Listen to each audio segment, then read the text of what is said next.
to MSD Kitchen. இன்னைக்கு நம்ம நெத்திலி கருவாடு ஃப்ரை எப்படி பண்றதுன்னு பார்க்கலாம். அதுக்கு தேவையான ingredients இது வந்து நெத்திலி கருவாடு எடுத்துர்க்கேன். க்ளீன் பண்ணி வச்சிருக்கேன். இதோட தலை இருக்கும். அத நம்ம வந்து எடுத்துட்டு இத வந்து நல்லா ஒரு லைட் வார்ம் வாட்டர்ல ஊத்தி அலசி எடுத்து வச்சுக்கணும். அப்புறம் ஒரு வெங்காயம், பூண்டு கட் பண்ணி வச்சிருக்கேன். ஒரு தக்காளி, கொஞ்சம் கருவேப்பிலை. எப்படி செய்யறதுன்னு பார்க்கலாம். நெத்திலி கருவாடு ஃப்ரை செய்யறதுக்கு கடாயில் எண்ணெய் ஊற்றிருக்கேன். அதில் கடுகு சேர்த்துக்கலாம். கடுகு கூடவே உளுந்து சேர்த்துக்கலாம். நல்லா பொரியட்டும். கடுகு நல்லா பொரிஞ்சிருச்சு. காஞ்ச மிளகாய் ஆட் பண்ணிக்கலாம்.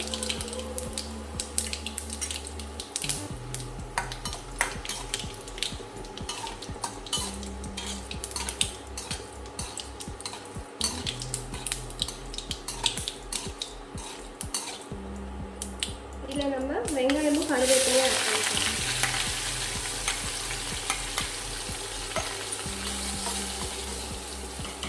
ஆட் பண்ணி வெங்காயம் நல்லா பொன்னிறமாக ஆகிற வரைக்கும் வதக்கி விட்டுக்கோங்க.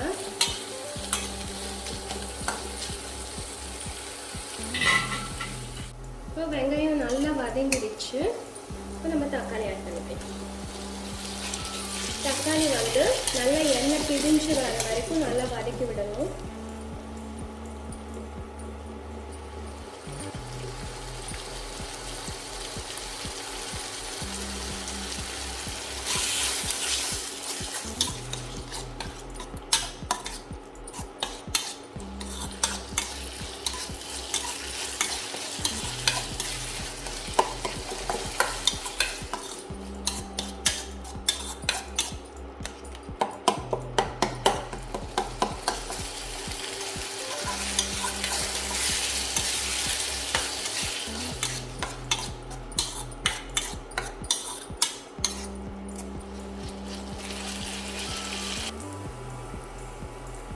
இப்போ தக்காளி நல்லா வதங்கிடுச்சு. எண்ணெய் நல்லா பிரிஞ்சு வந்திருக்கு.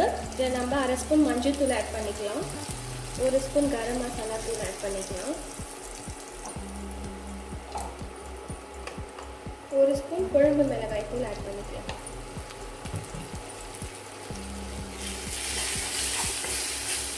நல்லா கலரிட்டு இப்போ இது கூட நெத்திலி கருவாடை ஆட் பண்ணிக்கலாம். ஆட் பண்ணி நல்லா வதக்கிட்டுக்கலாம். இது இந்த எண்ணெயிலே இந்த கருவாடு நல்லா வெந்துடும். தண்ணி ஊற்றணும்னு அவசியம் இல்லை. நம்ம ட்ரையாக தான் ஃப்ரை மாதிரி தான் பண்ண போகிறோம்.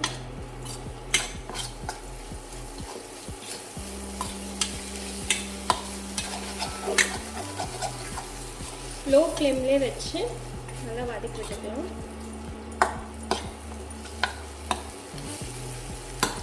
A few moments later.